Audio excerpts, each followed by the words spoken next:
নমস্কার সবাইকে। বিথি পাঠশালা ইউটিউব চ্যানেলে সবাইকে অনেক অনেক স্বাগত। আজকের নিবেদন স্বপন বুড়োর লেখা একটি ভৌতিক গল্প, ঠিক দুপুরে আকাশ কুসুম। তবে আজকের গল্প শুরু করার আগে আমার চ্যানেলে যারা নতুন তারা চ্যানেলটিকে অবশ্যই সাবস্ক্রাইব করে ভিডিওগুলিকে লাইক করে দেবেন, ভালো লাগলে বন্ধুদের সঙ্গে শেয়ার করবেন এবং পাশে থাকা বেল আইকনটি অবশ্যই ক্লিক করবেন এবং হাইপ করতে কিন্তু একদম ভুলবেন না। শুরু করছি আজকের নিবেদন। আজকে ক্লাসে ঢুকেই যে টেকো মাথা পঞ্চানন পণ্ডিত একেবারে সরাসরি তার দিকে আঙুল তুলে শব্দের রূপ মুখস্থ বলতে আদেশ করবে, সে কথা গজানন জানবে কি করে? গজানন তো তার জ্যোতিষবিদ্যা জানে না, আর জানলে হয়তো একদিনের জন্য স্কুল থেকে পলায়ন করত। সারা ক্লাসের ছেলেদের মধ্যে তাকেই কেন শব্দরূপ বলতে সরাসরি বেছে নেওয়া হলো, সে কথা পঞ্চানন অনেক ভেবে চিন্তেও বুঝে উঠতে পারল না। তার মুখটা কি একেবারে পেঁচার মতো? নর শব্দের নদী শব্দ কোনো কিছুই তার আয়ত্তে নেই। অবশেষে পঞ্চানন পণ্ডিত তাকে ক্লাসের বাইরে দাঁড় করিয়ে একটা ইঁটের টুকরো কপালে বসিয়ে দিয়ে বলল, এটা যেন কোনো মতেই মাটিতে না পড়ে যায়। পড়লেই বেদ যে কেমন মিষ্টি সেটা ভালো করে চেখে দেখতে হবে। পঞ্চানন পণ্ডিত সবে পৃষ্ঠ প্রদর্শন করেছে। গজানন কপালের ইঁটটা হাতে তুলে নিয়ে পণ্ডিতের পৃষ্ঠদেশের উদ্দেশ্যে হাতের তাক করে ছুঁড়ে মারল। তারপর লম্বা লম্বা লাফে স্কুলের গণ্ডি পেরিয়ে সদর রাস্তায় গিয়ে পড়ল। তখন আর তাকে পায় কে? সারা স্কুলে হই হই রই রই শব্দ উঠল, কিন্তু পঞ্চানন পণ্ডিতের হাজার আদেশেও কেউ গজাননকে অনুসরণ করতে রাজি হলো না। ওর হাতের অব্যর্থ তাক এই খানিকক্ষণ আগে পঞ্চানন পণ্ডিত তার পৃষ্ঠদেশে বিলক্ষণ অনুভব করেছেন। এই অভিজ্ঞতা সঞ্চয় করার আগ্রহ গোটা স্কুলের ছাত্রদের মধ্যে আর কারোর ছিল না। কাজেই গজানন পরম আরামে ও আনন্দে নদীর দিকে চলে গেল।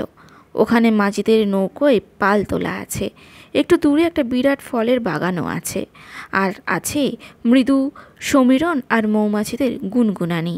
সেখানে গজানন নিজেকে অতি সহজেই হারিয়ে ফেলে। নদীর ধারে অবারিত আনন্দ আর খোলা হাওয়া তাকে হাতছানি দিয়ে ডাকল। মাঝির দল তাকে সবাই নিজের নিজের নৌকার রান্না চাপিয়েছে। ওরা কেউ নৌকায় পাল তুলে দিয়ে নদীর পথে ধাওয়া হয়ে যেতে রাজি হলো না। বিরক্ত হয়ে গজানন নদীর পথ ধরে নির্জন ফলের বাগানের দিকে এগিয়ে চলল। আম, জাম, কাঁঠাল, লিচু, কলা সব কিছু বাগান ভর্তি। এমন নরম মনোরম জায়গা থাকলে ছেলেরা দুপুরবেলা গুমোট স্কুল বাড়িতে বন্ধ থাকতে পেঁচার মতন মুখ করে শব্দরূপ মুখস্থ কেন করে? সে অনেক ভেবেচিন্তে বুঝে উঠতে পারল না। গাছে গাছে পাকা আম ঝুলে রয়েছে। গজাননের হাতের টিপে দু একটা টুপটাপ পড়ল তলায়, তাই আমেজ করে চুষতে চুষতে এগিয়ে চলল গজানন। চোখ বুজে মিঠে হাওয়ায় পাখির মিঠে বোল শুনতে শুনতে আপন মনে ভাবল, আহা, এমন সুন্দর মধুর আনন্দে যদি জীবনটা কেটে যায় তাহলে আর কিসের পরোয়া। দূরে পড়ে থাক পঞ্চানন পণ্ডিতের বেদ আর শব্দরূপের কচকচি। সারা জীবনের পথ যদি এই ফলের বাগানের ভেতর দিয়ে চলে তাহলে সে ভ্রমরের মতোই গুনগুন করে পরম আমেজে তুড়ি মেরে এগিয়ে যেতে পারে।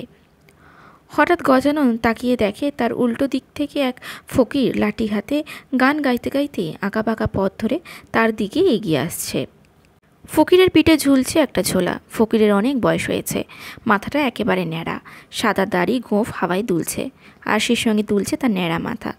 গজাননকে এইভাবে একা একা এগিয়ে আসতে দেখে ফকির ফোকলা দাঁতে ফিক ফিক করে হেসে উঠল। তারপর মাথা নেড়ে কইল, বুঝতে পেরেছি, স্কুল পালিয়ে এই ফলের বাগানে ঢুকেছ খোকা, কিন্তু সারা জীবন তো এই ফল পেকে ঝুলে থাকবে না, তখন রস জুটবে কোত্থেকে শুনি? গজানন ফকিরের কথা গায়ে মাখল না, সেও খিলখিল করে হেসে উঠল। কইল, শোনো ফকির ভাই, আমি বোকা নই আর খোকাও নই, আমার নাম গজানন। স্কুল থেকে সরে পড়েছি, একথা সত্যি। এমন মজাদার রসালো বাগান থাকতে কে আর শব্দরূপ মুখস্থ করে বলো তো? তারপর ফকিরের কাছাকাছি এসে আবদারের সুরে কইল, ফকির ভাই, আমাকে একটা গান শিখিয়ে দেবে? ফকির মাথা দুলিয়ে হাসতে লাগলো। জবাব দিলে, গান আমি তোমায় শেখাতেই পারি, তার আগে তোমায় বলতে হবে আমার এই ঝোলার মধ্যে কি আছে। ফকিরের কথা শুনে গজানন ভারী মজা পেল। মাথা নেড়ে কইল, বলতে পারি। তোমার ঝোলার মধ্যে কি আছে? আচ্ছা, আমায় একটু ভাবতে দাও। তোমার ঝোলার ভেতর রয়েছে রং বেরঙের পিরান, দুটো সরু পায়জামা, একটা গানের খাতা, জাদুর খেলা দেখাবার জন্য একটা হাড়ের কৌটো। ফকির হাসতে হাসতে উত্তর দিলে, হলো না খোকা, হলো না। আমার ঝুলির থেকে ঝেড়ে তোমায় সব দেখাচ্ছি। ফকির তার কাঁধ থেকে ঝুলিটা তুলে নিয়ে গজাননের চোখের সামনে উপুর করে ধরল। তার ভেতর থেকে বেরিয়ে এলো পাকা কলা, পাকা লিচু, পাকা আম আর রাশি রাশি পাকা কালো কালো জাম। দেখে শুনে গজানন মহা খুশি। কইলে, আচ্ছা ফকির, তুমি কি জাদুর খেলা জানো নাকি? আমারও কি দারুণ খিদে পেয়েছে। আগে তোমার পাকা ফলগুলো খেয়ে নিই, তারপর গাছের ছায়ায় বসে গান শিখব। ফকির কিন্তু হাসি মুখে মাথা দোলাতে লাগলো। সেটা হচ্ছে না খোকা। আমার আনা পাকা ফল তুমি যে টপাং করে মুখে পুড়ে দেবে, সেটা আমি কিছুতেই হতে দেব না। গজানন একবার ফলগুলির দিকে তাকিয়ে চোখ দুটি নামিয়ে কইল, তোমার ফলগুলি দেখে মনে হচ্ছে এ বাগানের ফল একটুও নয়। ফকির ভাই, নিশ্চয় তুমি জাদুর খেলায় এই মজার ফলগুলো মুহূর্তের মধ্যে আমদানি করেছ।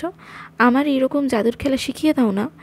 ফকির তার ন্যাড়া মাথা দুলিয়ে কইল, জাদু তোমায় শিখিয়ে দিতে পারি, কিন্তু তার আগে তোমার এই টলটলে পুকুরের জলে একটা ডুব দিয়ে আসতে হবে। এ আর বেশি কথা কি। মহানন্দে তিরিং তিরিং লাফাতে লাফাতে গজানন পাশের পুকুরের জলে ঝাঁপিয়ে পড়ল। ফলের বাগান ছেড়েই গজানন এগিয়ে চলল। পথে তার সঙ্গে দেখা হলো স্কুলে পড়ুয়াদের সঙ্গে। তার দু হাত তুলে গজাননকে কত ডাকলো, গজানন আমাদের সঙ্গে চলে আয়, স্কুলে ফিরে যেতে হবে না, আর 7 দিন পরে তো পরীক্ষা শুরু হবে, আমরা সবাই একসঙ্গে পরীক্ষা দেব, নিশ্চয়ই আমরা পাশ করব। গজানন বন্ধুদের ডাক শুনল না, দ্রুত সামনের দিকে এগিয়ে চলল। স্কুলে পড়ুয়ারা চিৎকার করতেই রইল, গজানন এমন করে আমাদের ছেড়ে চলে যাস নে, পঞ্চানন পণ্ডিত মশাই তোকে আর কিচ্ছু বলবেন না, আমরা সবাই মিলে তাকে অনুরোধ করব। গজানন কিন্তু কারোর অনুরোধ কান পাতল না, নিজের গতি এগিয়েই চলল। এইভাবে গজানন বন্ধুদের, অভিভাবকদের, শুভানুধ্যায়ীদের কারোর কোনো কথা শুনল না। শিক্ষকরা ওর সম্পর্কে একবারে হতাশ হয়ে হাল ছেড়ে দিল। ধীরে ধীরে গজাননের বয়স বেড়ে গেল। স্কুলে যাওয়া বন্ধ করে দিল গজানন। বন্ধুরাও ওকে আর কেউ ডাকে না। একা একা এখানে ওখানে বনে বাঁধারে ঘুরে বেড়ায় গজানন। গজাননকে কেউ খেলতেও ডাকে না। একেবারে জঙ্গলি হয়ে গেল গজানন। কিন্তু পেটের খিদে তো কোনো মতেই যাবার নয়। গজানন কোন বাড়িতে গিয়ে খাবার চাইলে তার দূর দূর করে তাড়িয়ে দেয়। এক জায়গায় ভাত চাইতে বাড়ির লোকে তাকে তেড়ে মারতেও আসলো। বললে, জোয়ান মরদ ছেলে, খেটে খেতে পারো না, ভাত চাইতে এসেছো, লজ্জা নাই না তোমার? গজানন ভাবলে, ঠিক কথাই তো, ভাত চেয়ে খাবেন কেন? সে চাকরি করবে।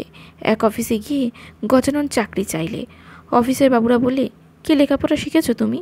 কটা পাস দিয়েছো যে চাকরি খুঁজতে বেরিয়েছো? গজানন সে কথায় কোনো উত্তর দিতে পারল না। অফিসের বাবুরা রসিকতা করে তাকে বলল, যা ধীরেঙ্গিরে রাস্তায় রাস্তা সাফ করে বেড়াগা, ভদ্রলোকের ছেলে।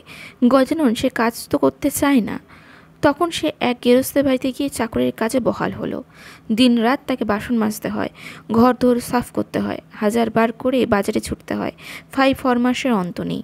দিনের শেষে কর করে কাঁকর মেশানো ঠান্ডা ভাত কড়াইয়ের ডাল দিয়ে ভাত খায় সে ভাত মুখে তুলতে পারে না, ওর পেটও ভরে না। খাটতে খাটতে পঞ্চানন কাইল হয়ে পড়ল। আর আগের মতো বাসনও মাজতে পারে না, ঘর দোর সাফ করতে পারে না, 5 ফরমাস খাটতে পারে না। এইটুকুতেই হাঁপিয়ে পড়ে।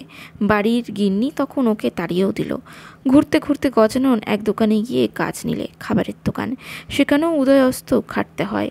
তবে একটা সুবিধা এই যে দুবেলা পেট ভরে খেতে দেয়। সেই খাবারের দোকানে আরও যেসব ছোকরারা কাজ করে, তারা সবাই মিলে সলা পরামর্শ করে গভীর রাত্রে খাবার চুরি করে খায়। ছোকরার দল একদিন বলল, গজানন, আমাদের সঙ্গে যদি খাবার চুরি করিস তাহলে তোকেও ভাগ দেব। গজানন কিন্তু চুরি করতে রাজি হয় না। দোকানের মালিক দুবেলা তাকে খাবার খেতে দেয়, তাতেই সে খুশি। দোকানের ছোকরারা কিন্তু ভারী শয়তান। তারা যে শুধু নিজের দোকানের থেকে খাবার চুরি করে খায় তাই নয়, এই দোকানের খাবার বাইরে নিয়ে গিয়েও বিক্রি করে। তাতেও ছোকরাদের অনেক পয়সা করে লাভ হয়। একদিন ছোকরার দল দেখলে দোকানে অনেক রকমের খাবার তৈরি হয়েছে, পরের দিন বিয়েবাড়ি পাঠিয়ে দেওয়া হবে। দোকানের মালিক বারবার সাবধান করে গেছে কোনো জিনিস যেন খোয়া না যায়। সারা রাত জেগে দোকানে পাহারা দিতে বলেও গেছে মালিক, সেজন্য আলাদা বকশিস দেওয়া হবে। সে কথা ছোকরাদের জানিয়েও দিয়ে গেছে। কিন্তু মালিক বাড়ি চলে যেতেই ছোকরার দল সেই সব খাবার বাইরে চালান করে দেবে ঠিক করলে। গজাননকে বললে ওদের সঙ্গে মাল বয়ে নিয়ে যেতে, কিন্তু গজানন কিছুতেই সে কাজ করতে রাজি হলো না। পরের দিন দোকানের মালিক খাবারগুলো দেখতে না পেয়ে সবাইকে গালাগাল শুরু করে দিল। তখন ছোকরার দল একজোট হয়ে গজাননের কাঁধে দোষ চাপিয়ে দিলে।